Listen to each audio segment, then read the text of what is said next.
Hello, welcome to TechWebDots. Today I am going to discuss some key things about the troubleshooting, how you can check the logs, live streaming of the Azure Function events or some logging, and application inside, how you can find your specific Azure function in the application inside or even in logs.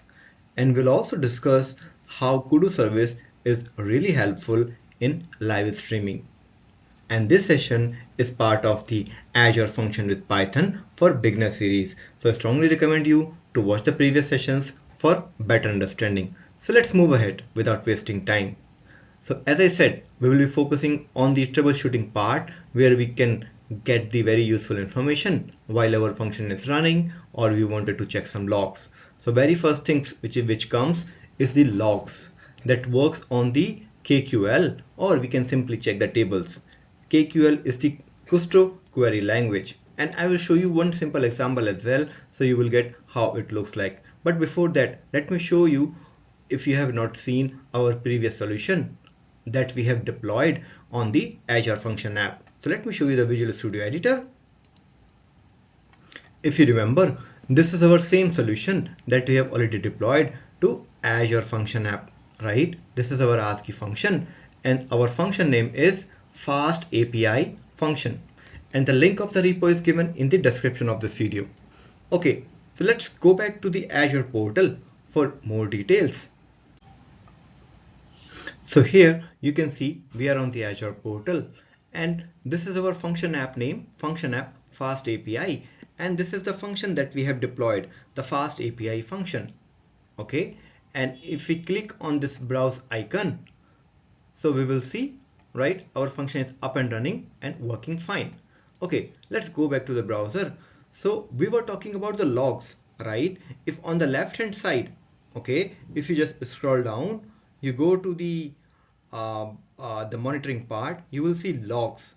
Logs is a very rich application here where you can find the different logs, right? And there are many options that you can explore here, but I will give you a hint how you can use it very easily.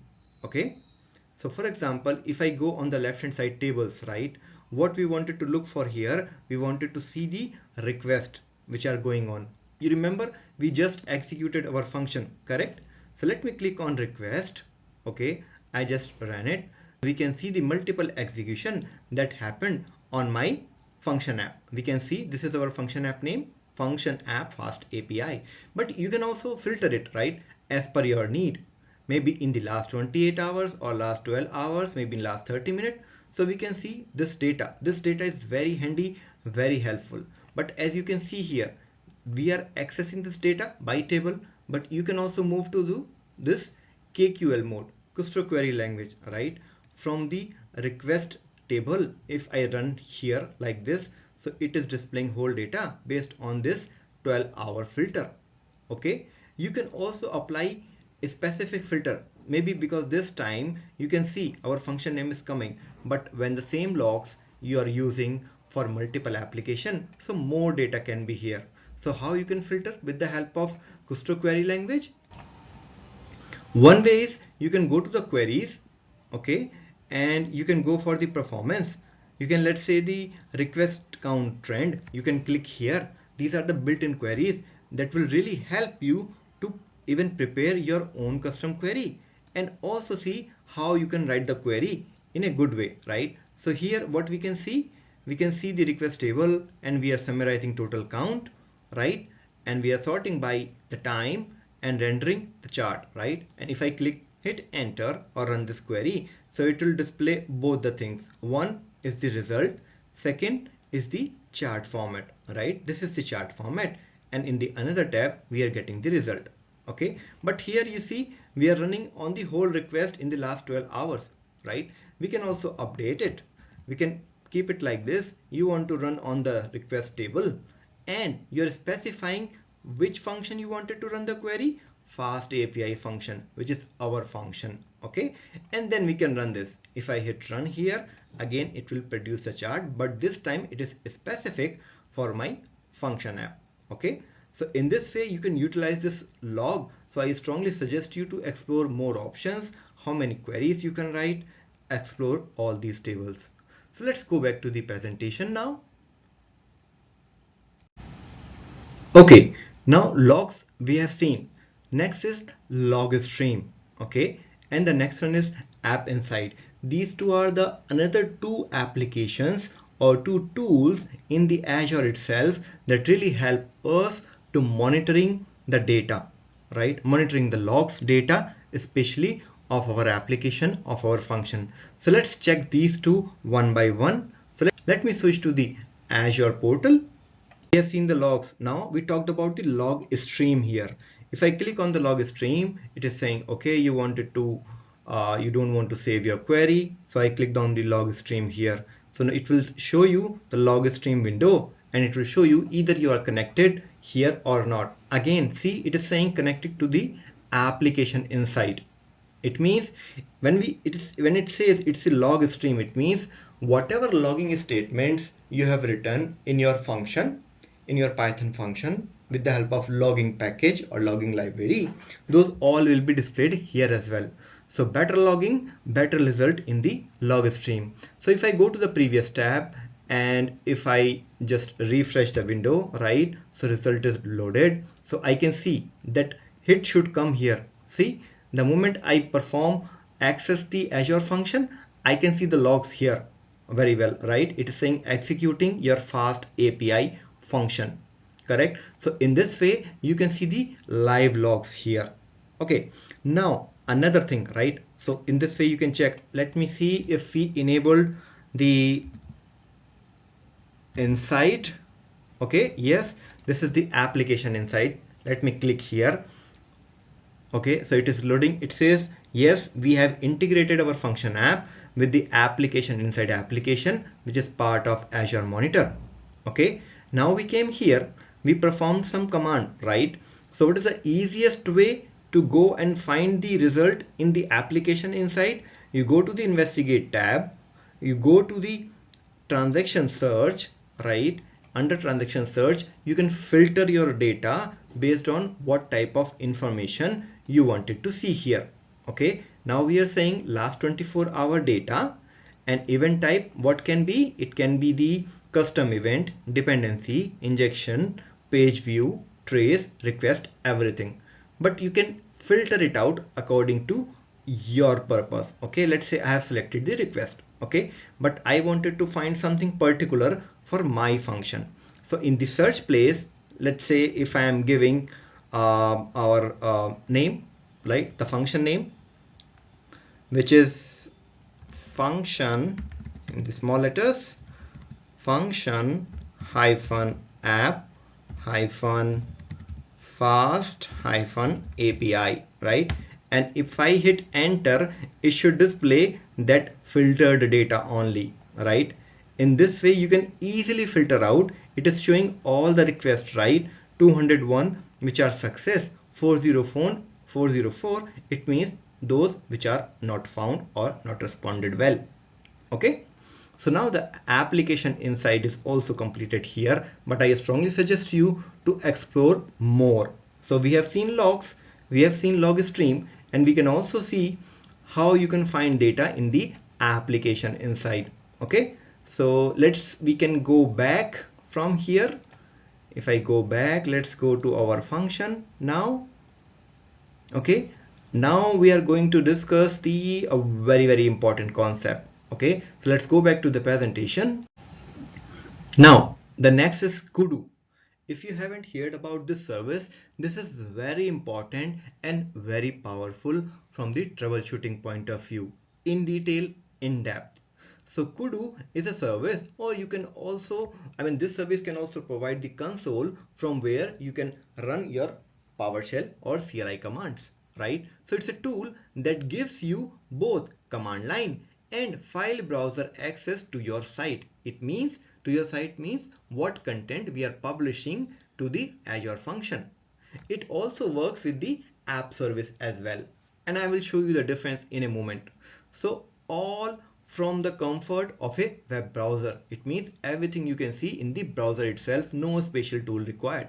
So KUDU is the engine behind some features in Azure App Service that are related to source control based deployment SCM, right? And other deployment methods like Dropbox, OneDrive, or other also supported by the Kudu.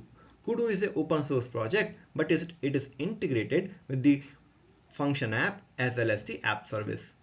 Kudu gives you a very helpful information about your app service, such as the application settings, connection strings, environment variables, server variables, HTTP headers, and so more, right? But you must be thinking how we can access it, right? So I will show you in a moment, but few more things about Kudu, right? So we can run the command in the Kudu console.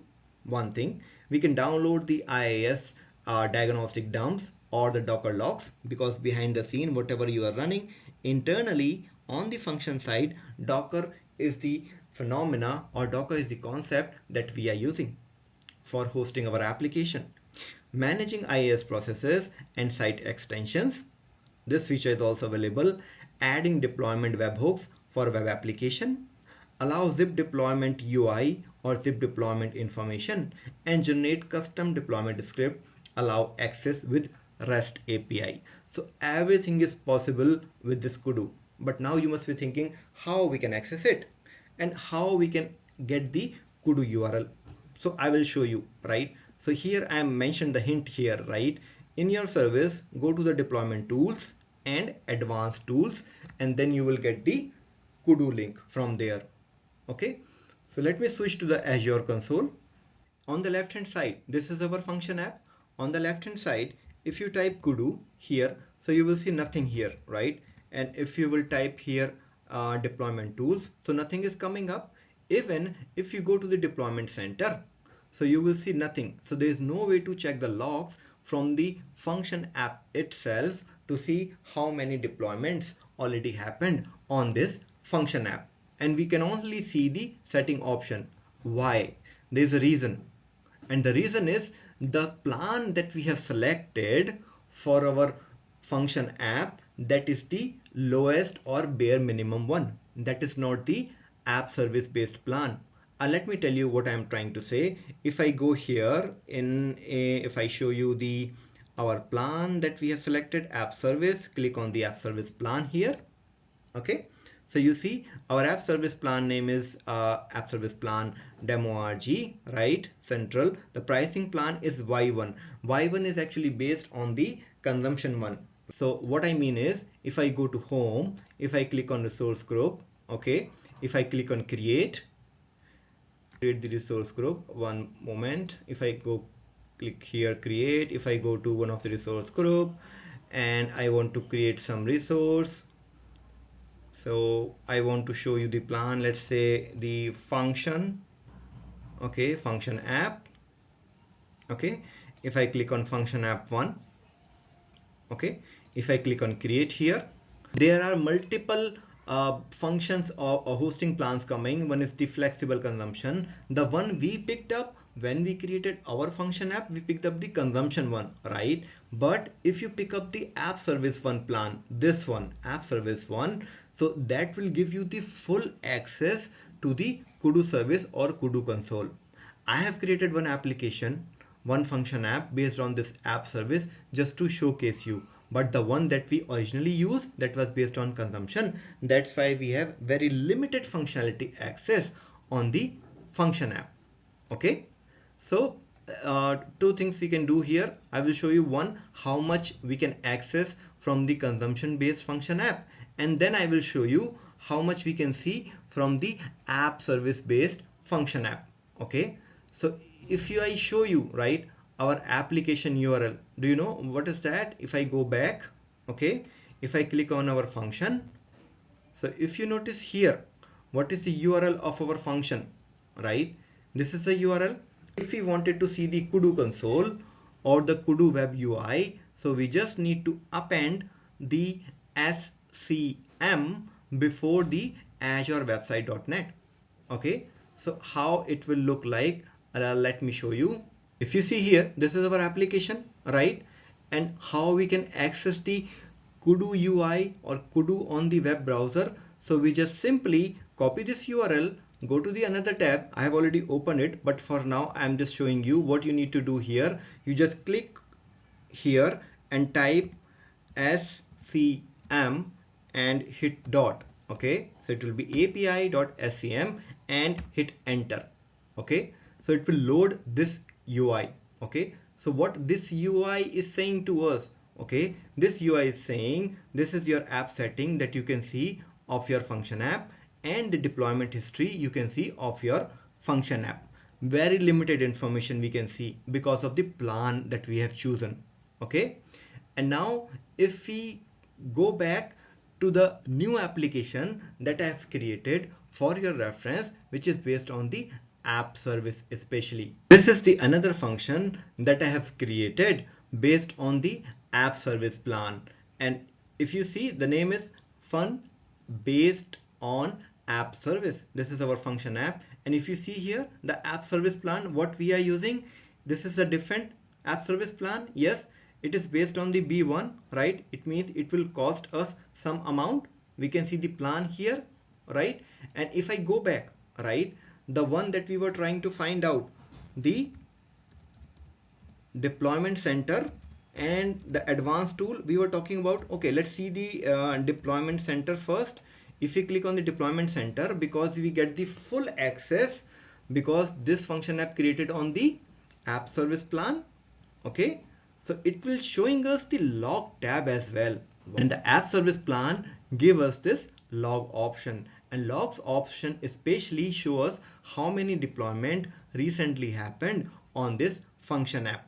So this is a selection criteria if you wanted to have the logs history, or if you wanted to have the full KUDU access console. So you must create your function application based on the app service plan that we have shown you previously at the time of function app creation.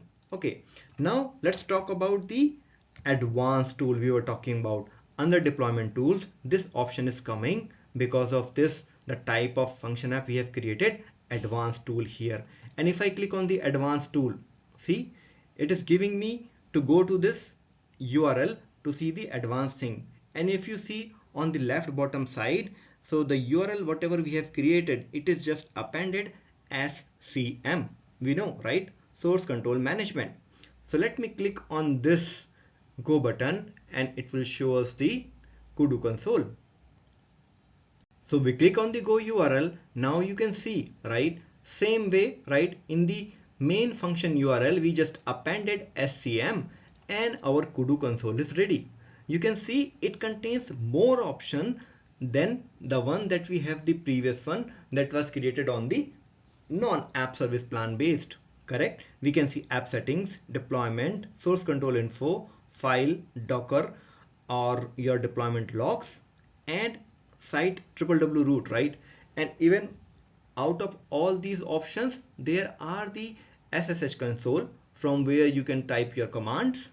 You can check the environment and connectivity with the other services with the CLI commands. You can check through bash, and you can also check the log stream. The moment you click here, you will start receiving the log stream of your function application, and you can see what are the things which are happening in the application. See, very easy and very intuitive, right? There is no other big thing to understand, but this is very helpful for the troubleshooting purpose. Now, the very interesting thing that I am going to show you what it is. There is a new enhancement on the KUDU console. If you type slash and type here new UI, so it has the more advanced and better visibility of this KUDU console. Can you see now? Right? It has the more consolidated options on the left hand side. Let's say the environment, your logging, right? Your SSH console if you wanted to go and connect, right? How many instances are running, how many instances available to switch in case you are using the scalability. In that case, multiple instances will be here. And the file manager option is also available, how many files you have published, right? So you have full control here, and this is the new UI. So I hope you like all these troubleshooting options. So let's go back to the presentation. I hope you like the video, right? So at the end, so we already compare, right, the app service based Azure Function App and the normal one, which is based on the consumption, correct? So I hope now the troubleshooting point of view you are good. You can easily troubleshoot. And you see here in the upcoming next section, I will explain the HTTP auth level in the Azure function, how it works. Okay. And I strongly suggest you to please give your feedback, and that is the only motivation for us. So I will see you in the next video. Till then, bye bye. Take care.